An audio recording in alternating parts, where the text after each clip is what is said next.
Some of us are a little bit more coordinated than others.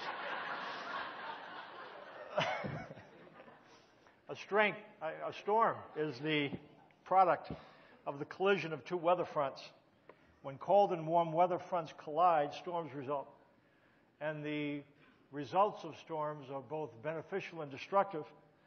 Rain is a byproduct, and we understand that without rain, growth doesn't occur. Earlier in the summer, we felt the impact of no rain, and now we're in a different place. The results can be destructive as well. In fact, this November, there will be a team making its second trip to the New Orleans area, still devastated in the wake of Hurricane Katrina. And we've seen then, and those images are fresh in our mind relative to the destructive impact of storms. Storms are inevitable, though. They're beneficial and destructive, but inevitable. There's no place on the planet that you can go in order to escape them. And the best thing then you can do relative to storms is to develop strategies for weathering them. But storms just don't happen when weather systems collide. Storms also happen when two sets of desires collide. Two people coming from different directions wanting different things. When those two people collide, storms occur as well. Windy words, stormy gazes, rainy eyes. The results of this kind of conflict can be beneficial. Conflict can be a bridge, and is a bridge, to better understand others. When somebody is passionate about something, you learn something about them. And when you're able to communicate your passion, sometimes it feels hot. But within certain boundaries, there is a sense of understanding. I didn't know you cared that much about that. The results can be beneficial. It can really deepen relationship, but the results can be catastrophic as well. Shattered egos and crushed hopes and crushed dreams. Storms in life can create all kinds of havoc. Storms happen. They cannot be avoided. And that's why we're going to talk about how to find strength in the storms of life. We'll talk about different kinds of storms. Parental storms, when the will of a parent and the will of a kid collide. We'll talk about fraternal storms, which is more like brother and brother, sister and sister, friend to friend. Equals when there's a clashing of wills. Vocational storms, when the will of an employee collides with the will of a boss or the will of management. We'll look at emotional storms, which is within us when we feel different things. There's anger and there's pleasure at one and the same time, and they both collide. Some of the nastiest storms are internal. In fact, what we'll find today, and we'll establish again and again over the next weeks, this kind of storm started here. Interpersonal storms begin intrapersonally, inside, and it flows over into external storms. We'll talk about that today and often over the course of the next weeks. There are physical storms where a desire to do this or that crashes against an incapacity, whether it be cancer or broken limbs or different kinds of illnesses. Our body wants to do this, but then physically we're not able to do. How do you cope with that? There are financial storms, and there are spiritual storms as well. Today, though, our focus is on marital storms. We respond to life storms different ways. Some people are storm chasers, and some people are storm shelters. Storm chasers, and this absolutely baffles me, there are actually people who like conflict, which is astonishing to me. I'm a storm shelter. I don't like conflict. There are storm chasers. You know who you are. Stay away from me. You don't feel cared for unless the situation is electrically charged. Strong feelings, louder words. Now we're talking. Now we're getting somewhere. That's the storm chasers. And sometimes actually hop in a vehicle and just create storms, which we'll talk about as well. Then there's storm shelters. For those of us who are storm shelters, we look at storm chasers from behind the walls of our shelter and just say, look at that fool. We can't imagine anybody liking conflict. Storms are to be avoided at all costs if you're a storm shelter. I suppose it's a function of how we grew up in a way. Some of us grew up out in the open homes where conflict was clearly, straightforwardly addressed. And therefore you have some history with words that get a little bit loud. You know it's no big deal. We'll get through this. There'll be understanding at the tail end of it, and maybe that's why healthy storm chasers are healthy storm chasers. Some of us didn't grow up in an out in the open place. We grew up in a head for the hills approach, which is when conflict occurs, everybody ducks into their room, and it's just like, everybody's gone. And then you kind of stay behind. Now, I have a lot of experience. I could talk about this for a long time. You kind of go behind a door, and then you set up the radar. And just at the point where it feels like it's kind of safe, you kind of crack the door open a little bit and kind of stick a hand out. You know, is it raining still? You kind of think, is there loud voices? And then you find little by little patterings of feet, people coming out from their house, and everybody kind of checking out, and they don't know if it's safe yet. It might erupt again, and then after a while it dissipates, and that's a head for the hills approach. When the storm's passed, then it's safe. I think one of the ironies of life, it doesn't always happen, oftentimes storm chasers marry storm shelters. And the way that looks, he or she hops into the storm chaser vehicle. Let's deal with this. Come on, let's deal with this. There's an issue, and it's better if we confront it. Let's put it on the table. Let's mix it up a little bit. And if you're a storm chaser, that makes all kinds of sense. And if you're a storm shelter, you say, let me get back to you. Boom, boom, boom, boom. And then where did he go? And then she or he hops into the vehicle if you're a storm chaser, and there's reinforcement, and he goes behind the storm shelter. I'm saying he and she. It's not necessarily that. She can be a storm shelter. He can be a storm shelter. It's not gender biased. So one of the two, and let's say in terms of he being the storm shelter, she gets a bigger vehicle. Boom, boom, runs up against the storm shelter, and he reinforces the wall and goes back. Bigger vehicle, bigger wall. And over time, that establishes a pattern. Makes it hard to communicate. In marital storms, strength is available. And that's what we're going to look at. There's a couple signs of strength as we think of God's strength now. His strength is relative to any relevant concerning storms.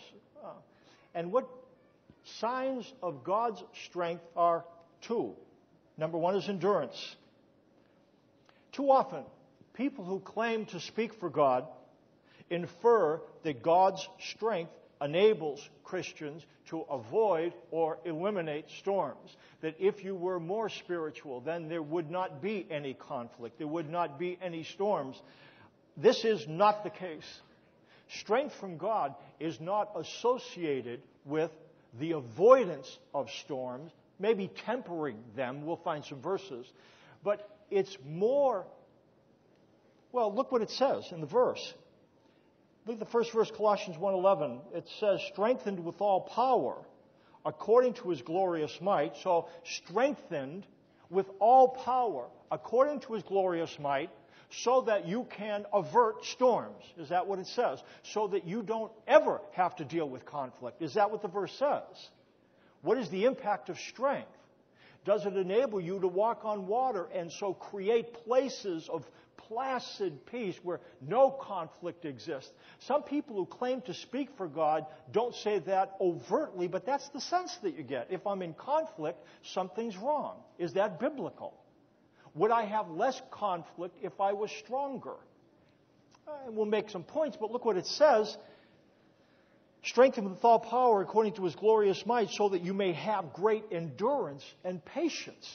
That's a different picture. What strength does, it allows us to endure. The word literally is long-suffering. And so what we find here then, God's strength gives us a capacity to move into the winds of conflict and to be okay in doing so. Now, it's important to add that the endurance that God gives is not grim resignation. It's not, there's nothing I can do, bring it on, run over me. That's not the sense that you get relative to God's strength. Now, there's some people to whom strength is a jut your chin out and be defiant and be hard and calloused and cold. There's different types of conflict. You understand that there's active conflict where one is actively aggressive. But then there is the other kind of conflict and anger. You understand that, passive aggression. There's active aggression and passive aggression. What passive aggression is, it's when a person withdraws from the conflict and ices over. Now that looks like calm, but it is not. And it looks like love, but it is not. For those of us who are tempted to withdraw, there is an anger about that. I remember when I grew up and I was old enough so that when my mother and I were having a parental-child storm, she would administer a small dose of punishment. We never got beat up a bunch. But it was just, boom, and I kind of got to the place where, that your best shot? That all you got? And again, am I being angry now? Is that angry? That's very angry. Very angry. It's passive aggression. And we handle our aggression different ways. And it's not God's strength does not allow us to be cold and icy. It doesn't encourage us to be hot and blazing either. It speaks of an ability to endure that's accompanied by, strangely, contentment. Look what it says. I have learned, Paul says, the secret of being content in any and every situation. Whether well-fed or hungry, whether living in plenty or in want, I can do everything through Him who gives me strength. In the context, what does God's strength enable Him to do? Again, look at the verse again. What we're learning is that hearing something promotes understanding, but reading it, that's why we include the verses. Look at it, read it, see what it says. What does God's strength allow Him to do? Let's read it again. I have learned the secret of being content in any and every situation, whether well-fed or hungry, whether living in plenty or in want. I can do everything through Him who gives me strength. He's going from well-fed to hungry, from living in plenty or living in want. Turbulent circumstances, having, not having, unpredictable circumstances. I think what he's describing is storms. Storms. I have a bunch, I don't have anything. And what does God's strength allow him to do? Allows him to be content. That's a secret. He says, I've learned the secret of being content. Again, we've said it before, if we could market that, we'd make $1 zillion. Everybody on this planet is looking to be content. It's the thing that unites you and me. We might chalk contentment up to something different. Contentment might be an afternoon on the golf course, or conversations with a friend, or checking the financial records. But contentment has substance, and all of us want it. The sense of calm inside, of rest and ease, and our hearts are quiet. Everyone on the planet is looking for that. And what Paul says, I found the secret of it. And the secret is that God's strength enabled Paul to do without. I can do everything through him who gives me strength. And in the context, you know what he's saying? I can even do out. I can even do without through him who gives me strength. That's a trick. I think we have a vanishing capacity to do without in this nation because we have a bunch. And I'm not going to blow us up. It's just we are able to put our hands on a lot of stuff. And there's a vanishing, diminishing capacity to do without. And it's a primary thing spiritually. And what Paul discovered, I've got it. God's strength enables me to do without. Without God's strength, I can't do without. I'm craving and I'm angry and I'm restless. With God's strength, I can do without. That's something. That's something. God's strength, the power to do without. Let's talk about some storm weathering strategies and apply this to marriage. We'll make 4. Make fast repairs, require slow pulses, use soft startups, ask hard questions. Fast, slow, soft, hard. Make fast repairs. Repair your heart. This might be surprising. This will be the most important thing I say this morning. And I'll talk about these strategies. I'm not going to spend a lot of time. I gave you a handout. You can read it on your own. This is critically important. Until and unless we develop capacities to quiet our heart, we will not be able to enter meaningfully into conflict. Period. And quieting our heart is a vanishing skill. Because the things that quiet our heart aren't necessarily the things that we imagine. And we'll talk about that a little bit. Storms between people come from storms within people. As we seek to know our heart, what it indicates here is if there is contempt, hatred being focused either externally toward a mate, a brother, a boss, whatever it is. Now, they could have done something terrible, but if there's contempt and hatred, that conflict really is coming from this conflict here. Look, let's see what it says. See what the verse says. What causes fights and quarrels among you? Again, my boss is an idiot. He's bossy. My wife doesn't understand me. My mate runs away. My kid doesn't respect me. Those are the more natural answers. But look what James says. Again, and he speaks as one being inspired by God who created us in the first place.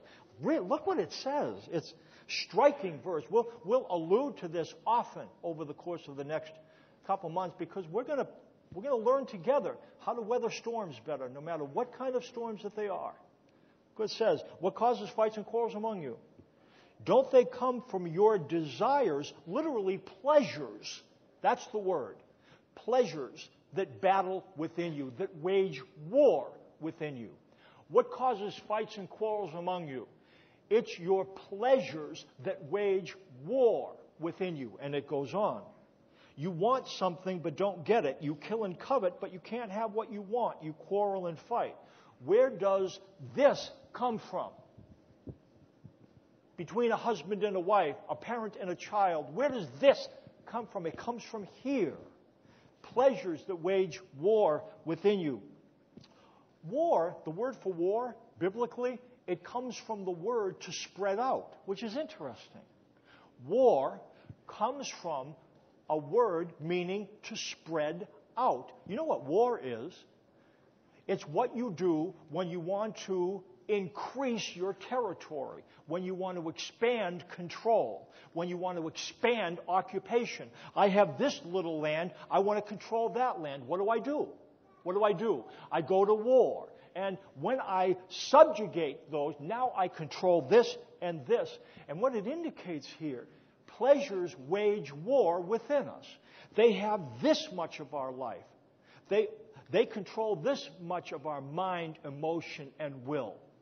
This part is devoted maybe to the pleasures of others, but what our pleasures do within us, they wage war, seeking to occupy more and more territory of our heart, so that more of our mind, intellect, emotions, and will exist for the purpose of being at the beck and call of desires within us that cry out for pleasure. Does that make sense? That's what the war is about. Expanded influence. We all want pleasure. And what it's indicating here is that pleasure general inside us is militant and wants to occupy more and more and more of who we are, so that all of our life is devoted to our pleasure. What am I going to read? What will make me happy? What am I going to do? What will make me happy?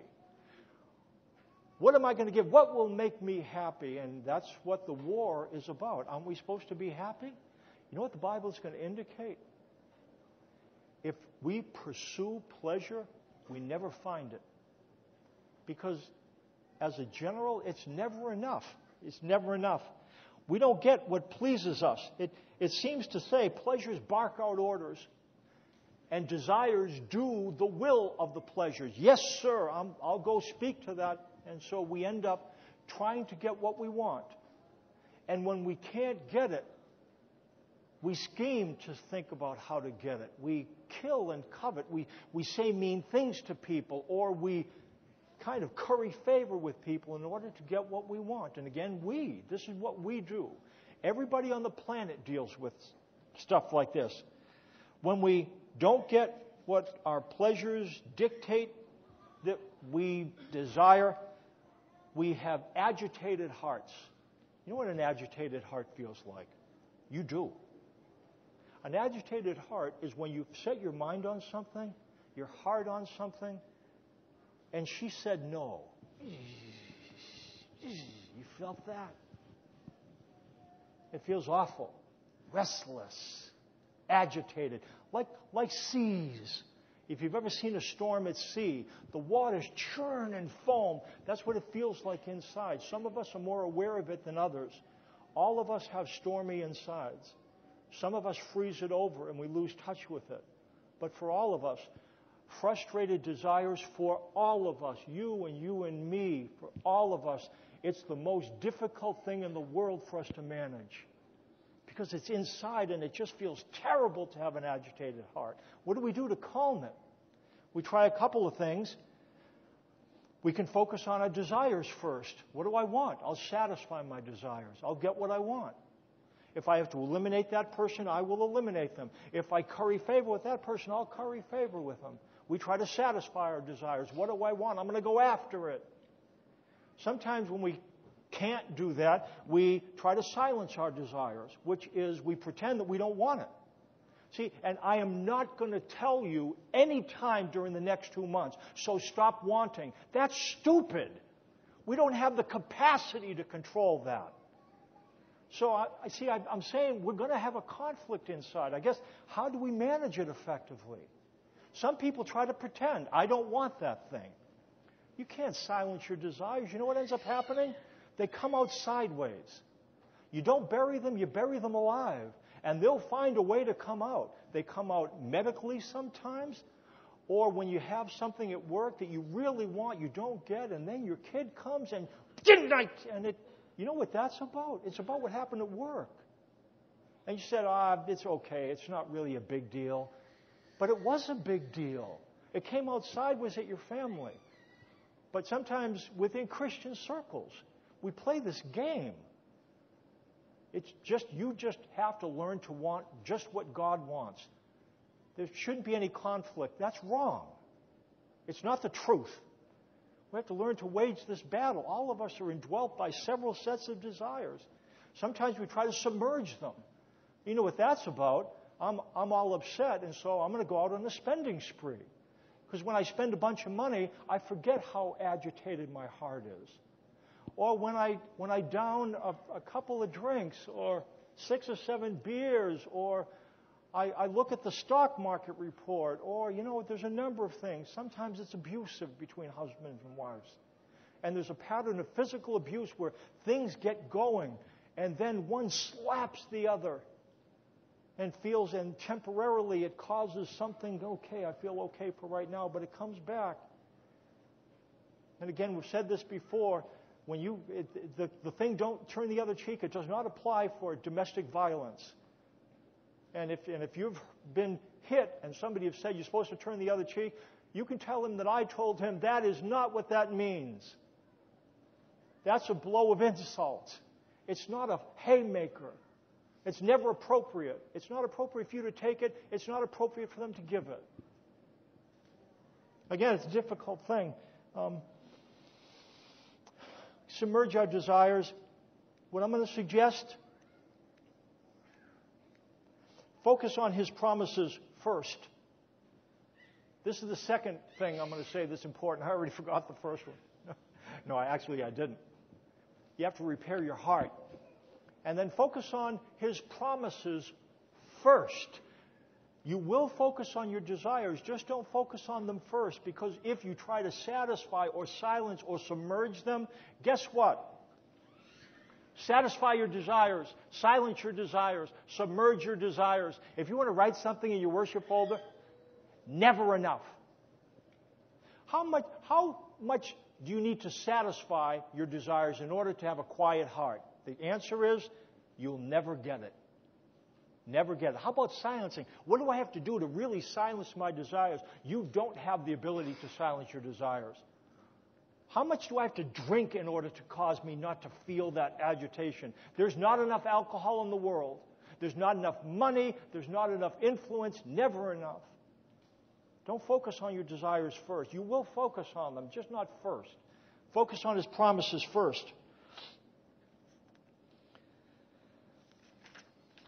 Let's try an experiment. I want you to think about what your mate has done recently that really upset you. Might have been at a party. Might be around the checkbook. I don't know what it is. Think about it. Feel the storm start to well up? What are you going to do with that? Pretend it's not storming inside? Let's not be hypocrites. Let's be authentic and real. Let's face what's real. There's storms inside. We feel them. Try this. Close your eyes. Think about that. Think about that thing he did. And I'm going to focus your desires. I want you to listen to me. Let's try something, okay? Let's try it. I'm going to say this thing a couple times, and I want you to listen to it. Close your eyes. Think. Think of that thing he did. You're feeling, okay, here's what God says. Be still and know that I am God. Never will I leave you. Never will I forsake you. Here's what God says to you. Be still. Know that I am God. Never will I leave you. Never will I forsake you. You're upset. Your heart is agitated. You feel disregarded. Here's what He says. Be still and know that I am God. Never will I leave you. Never will I forsake you. Does that quiet something inside? Look at me. You didn't get what you wanted, or did you? Do you know what we want at the deepest part of ourselves? We want to be cared for. We marry somebody thinking that they'll care for us all the time, and when they don't, when our weather systems collide, we feel ignored and abandoned. And deep underneath the level of the anger, there's hurt, disregard. I feel swindled. I thought you were going to love me. And it's that sensitive undercore of grief that is so difficult to look at that we mask it over with anger or contempt at ourselves. I'm an idiot. We just want to be regarded. And when you face God's promises first, there's something that quiets inside. God's strength can quiet an agitated heart. God's strength, the power to quiet our hearts. Only God's strength can do that. And we experience it through focusing on His promises, and the Spirit will take those promises and say, yes, that's true. Yes, that's true. And when we believe it, something inside us begins to go. And it's not that everything is wonderful, but something, I'm breathing. And now when I tell you what I need, I don't have to, I can tell you, because at some point I feel secure. We'll talk more about that. God's strength is the power to change our hearts. 4 storm weathering strategies. Make fast repairs. Repair your heart, then repair your mate's heart. I'm going to go to China a couple weeks. Toward the end of September, I'm going to be there for a couple of weeks, go to 2 cities and do some things. We've done before. Doug's going to be taking off about the same time. And when I'm on the plane, they're going to say, if in case of a loss of cabin pressure, in case a window breaks, or a loss of cabin pressure, and it's kind of an understatement, you know what I mean? And so everybody pictures this idyllic, there's a little pressure that went. No big deal. But you lose cabin pressure because something really nasty happened. And it says, put your own mask on first, which seems really selfish, before you attend to your child's mask. And the point of that is that you're going to need oxygen to be able to care for somebody else. And I think that's why we have to repair our hearts first. It enables us to breathe. And when we can breathe, we can think. We can tend to somebody else. But we've got to be able to breathe first. Then repair your mate's heart. There's some I included some resources. There's a sheet in here from the Marriage Clinic by John Gottman. He writes a book that's in paperback, The 7 Principles of Making Marriage Work. I'll leave it up front. Really practical. Not writing from a Christian perspective, but from 25 years of research. Very practical. And he includes here things that you do when you want to repair something. And it has on the Gottman repair checklist. You can have that as something to attend to. It talks about what you might do in the heat of a battle to turn things down a couple of notches. And so you might refer to that. I'm going to put resources in your hands. Require slow pulses. What we know is that when our heartbeat increases and goes above a certain level, our ability to think and empathize with one another goes down. Epinephrine pumps into our body. We are getting ready for aggressive action. When your pulse is going bum, bum, bum, bum, bum, bum, bum, that's not the time that you're going to be able to have a productive discussion. It's not possible. Your body is wired for action. It's not a time you're going to be able to compromise or see one another's opinion. Therefore, my encouragement would be, and John Gottman would say, there is a time, if you're really heated, step away. Say, you know what, I care about this, but I'm a little bit hot now. And could we come? And it gives a bunch of things like that you can do to turn the temperature down. If you keep at it, you're going to end up saying something you don't want to say, and you're not going to be able to take it back. Step away. Don't just go to the storm shelter. Agree on a time to come back. But require slow pulses. In fact, John Gottman, he will put blood heart rate indicators on couples' fingers. And if it goes above a certain number of beats per minute, I don't know what it is, 95, I forget what it is, 95, I think. And then what will happen, it'll go off. Beep. And what he'll say, okay, here's what we're going to do. The session is over for 10 minutes. I want you to go and breathe. Why? Because if it's escalating, we're not going to get anything accomplished. So let's not break our backs. They go, and he says, don't go and think about fresm. Breathe. So they come back breathing. Now we can resume. Require slow pulses. Use soft startups. What he says is that you can predict the way a discussion will end by the way it begins. If there's blaming and shaming at the beginning, there's blaming and shaming at the end. If it starts off, guess how it's going to end? It's just the way it starts is the way it stops. So that's why he says if you want to arrive at a better place, soften the startup. And it gives some hints on the back for how do I do that? And I'll let you read that. Good, practical information. Again, from the Marriage Clinic by John Gottman. And here is the Marriage Clinic. It's about this thick. This is a summation of some of those things. 7 principles of marriage that work, for making marriages work. Good book. And then finally, ask hard questions. I'm going to ask the worship team to come up. No, we're not. Actually, we're going to do communion. They're not going to come up. They're going to come up at the end. It indicates biblically that to avoid conflict is something that's seen as appropriate. And if you're in a conflict and you use the same strategies time and time again, it would make sense to employ different strategies. That's why I would recommend that try to answer some hard questions, which is if you've got a situation of ongoing conflict, sit down. How do we each contribute to the problem? It's a hard question because it's easier to blame.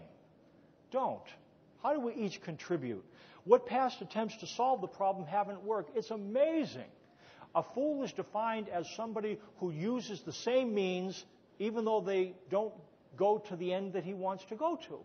We fall into patterns of arguing, and we never challenge, how have we tried to solve this in the past and it hasn't worked? That's a great question. Ask and answer it.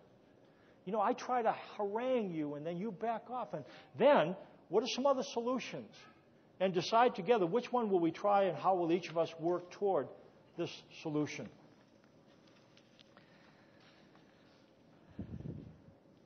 His promises first. I think that's what communion is about. I'd ask you to come up. We're going to listen to some music. There's all kinds of storms. What He would tell us, seek first His kingdom. Focus on His promises first. And that's what this table tells us. We have storms, but it's not because He doesn't care for you. Here's what He says to you, and this table proves it. Be still, know that I am God. Never will I leave you, never will I forsake you. Look what I did. Look at the extent to which I went to enter your planet and enter your life. Look what I did. That wine, that represents my blood.